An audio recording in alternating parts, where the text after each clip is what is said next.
A paz do Senhor, irmãos, graça e paz. Hoje eu estou na incumbência de trazer uma palavra e eu gostaria de convidar os irmãos a abrirem suas Bíblias na segunda epístola aos Coríntios, capítulo 4, versículo 16. E essa palavra diz assim, por isso não desanimamos, pelo contrário, mesmo que o nosso homem exterior se corrompa, contudo, o nosso homem interior se renova de dia em dia, porque a nossa leve e momentânea tribulação produz para nós eterno peso de glória acima de toda comparação. Não atentando nas coisas que se veem, mas nas coisas que não se veem, porque as que se veem são temporais e as que não se veem são eternas. Eu gosto muito dessa palavra. Ela me remete nesse tempo, às coisas que estão acontecendo. Apóstolo Paulo aqui, ele estava falando à igreja de Corinto, porque a igreja ela estava se voltando contra o apóstolo Paulo e questionando, dizendo assim, questionando a autoridade dele, questionando o apostolado dele, dizendo que os sofrimentos que o apóstolo Paulo passava mostrava que ele não era de Deus.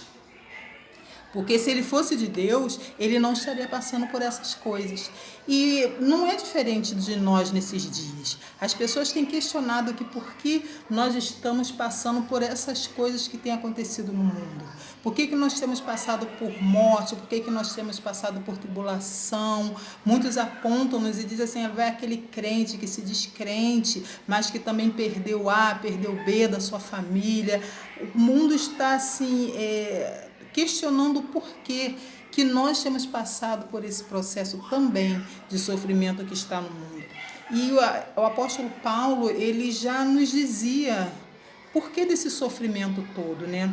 Por que nós, homens de Deus, mulheres de Deus, nós passamos por situações tão difíceis, muitas das vezes tão caóticas, passamos pelo luto, né, pela perda de um ente querido, nós passamos pela escassez. Apóstolo Paulo também passou por tudo isso, irmão, mas ele nos constrange a nós não desanimarmos.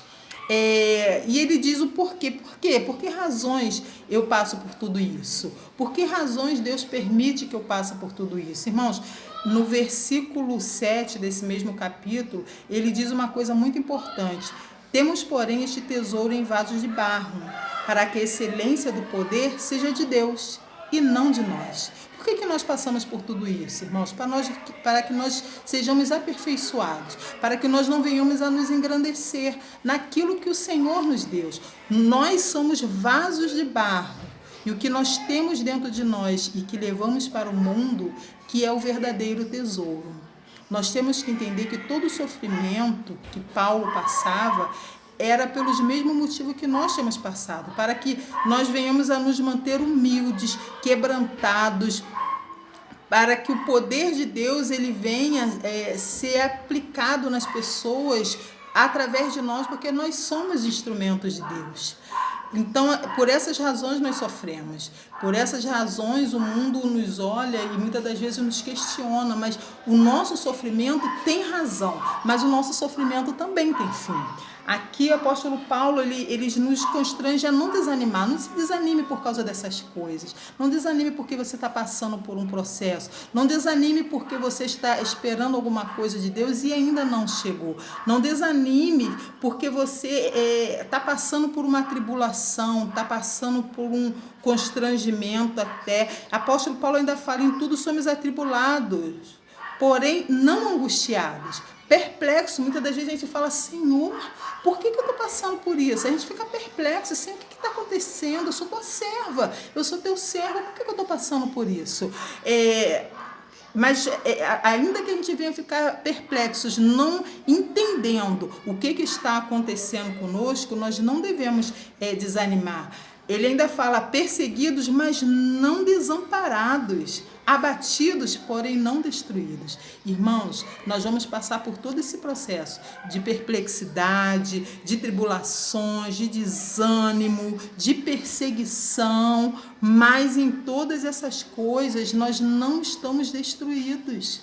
Isso vai passar. A diferença nossa para o mundo é que nós cremos em algo maior. Nós não cremos nas coisas desse mundo, porque que homem miserável nós seríamos se nós simplesmente esperássemos desse mundo alguma coisa. O apóstolo Paulo fala isso na primeira carta aos Coríntios, que seríamos de nós, que homens miseráveis nós seríamos se nós esperássemos desse mundo, mas o que nós esperamos está além do que os nossos olhos podem ver, e está aqui, porque a nossa leve e momentânea tribulação produz para nós um peso de glória acima de todas as coisas. O apóstolo Paulo passava por perseguições terríveis, ele era açoitado, ele passava por privações, fome, sede, ele era rejeitado, mas em todas essas coisas ele dizia que isso tudo era leve e momentâneo. Irmão, já pensou você passar por uma coisa que doa tanto e você dizer que isso é leve e momentâneo, acreditar que isso vai passar e crer ainda mais, e dizendo que a gente... se a gente comparar isso com o que está nos esperando lá no céu, irmãos, isso não é nada realmente, porque é algo sobrenatural, é algo vindo de Deus realmente. E ele fala, não atentando nas coisas que se veem, mas nas coisas que não se veem, porque as que se veem são temporais, as que não se veem são eternas. Que o Senhor tem preparado para mim e para você, irmãos, é muito mais do que aquilo que nós padecemos, é muito mais do que aquilo que nos faz sofrer, é muito mais do que aquilo que nos traz dor, que nos traz perplexidade. Creia tão somente, irmãos, e não espere nada dessa terra. Se o Senhor te der uma casa, glorifica Ele, mas se Ele não te der, glorifica também. Se Ele te der saúde, glorifica Ele, mas se Ele não te der, glorifica também, porque apóstolo Paulo fala que o homem interior, o homem exterior, que é esse homem aqui, da carne, que é o vaso de barro, ele se corrompe. O corromper que ele fala não é se corromper com as coisas da carne, não. Ele se acaba. Isso daqui uma hora vai se acabar. Contudo, por mais que isso daqui se acaba por causa da doença, por mais que isso daqui se acaba por causa da exposição de algumas coisas, irmãos, o nosso homem interior, ele se renovará de dia em dia. Seja renovado neste dia pelo Espírito Santo de Deus, que você seja mais forte, que você tenha paciência de esperar aquilo que está por vir da parte do Senhor Jesus. Por mais que seja doído, irmão, não desanime. Siga adiante, porque o Senhor, Ele é contigo em todos os momentos. Nós temos algo que nós vamos tomar posse e não está nessa terra. Isso tudo aqui vai perecer, isso tudo aqui vai passar. Mas a glória do nosso Deus, ela é eterna, tá? Que você tenha um restante de domingo abençoado, um culto cheio da presença do Senhor, seja um culto no lar, seja um culto presencial na igreja, que ele seja cheio da presença do Senhor e que você seja renovado nesse dia. Não desanime, Deus é contigo. Fica na paz. Tchau.